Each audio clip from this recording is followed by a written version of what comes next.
Chairman sir এবং সকল sir এবং আমার সামনে উপবিষ্ট আমার শ্রমিক ভাই ও বোনেরা, সবার প্রতি আমার সালাম। আসসালামু আলাইকুম ওয়া রাহমাতুল্লাহ। হিন্দু ভাইদের প্রতি আমার আদাব ও নমস্কার। আমি নিজে একটি গান লিখেছি আমাদের বারাকা অফিসের। যদি কোথাও কোনো ভুল হয় সবাই ক্ষমার চোখে দেখবেন।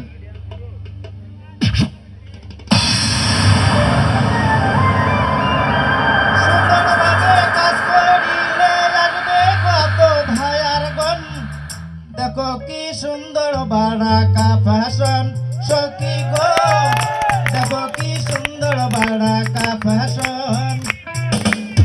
সুন্দরভাবে কাজ করিলে, সুন্দরভাবে কাজ করিলে লাগবে কত ভাইয়ার গণ, দেখো কি সুন্দর বারাকা ফ্যাশন সখী গো, দেখো কি সুন্দর বারাকা ফ্যাশন।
Thank you. নাইমকে অসাধারণ একটা গান গেয়েছে। সত্যি আমাদের জন্য যদি এরকম একটা প্রতিষ্ঠান না হতো তাহলে আজকে আমরা সবাই একত্রিত হয়ে আজকে মিলন মেলা আসতে পারতাম না, নাকি? স্যার একটা প্রতিষ্ঠান করার জন্যই কিন্তু আমরা আজকে 1200 পরিবার নয়, শুধু 1200 পরিবারের সাথে আরো 20,000 পরিবার জড়িত। স্যারের জন্য একটা হাততালি হয়ে যাক। নাইমের গানে সন্তুষ্ট হয়ে আমাদের মারুফ স্যার, যার মুস্কি মুস্কি হাসিতে সবাই পাগল, নাইমকে 5 লক্ষ টাকা পুরস্কার দিয়েছে। ফিনিশিং ম্যানেজার জাতির ক্রাশ, সেও নাইমকে 5 লক্ষ টাকা পুরস্কার দিয়েছে। নাইমের গান শুনে নাইমের ছেলে পুরস্কৃত করেছে। নাইমের আরেকজন সহকর্মী জাহিদ, উনিও 2 লক্ষ টাকা পুরস্কার দিয়েছে। কি ব্যাপার, নাইম তো একটা প্লট কিনে নেবে। শুভ 5,000 টাকা পুরস্কার দিয়েছে। নাইমের জন্য একটা করতালি হয়ে যাক। Thank you.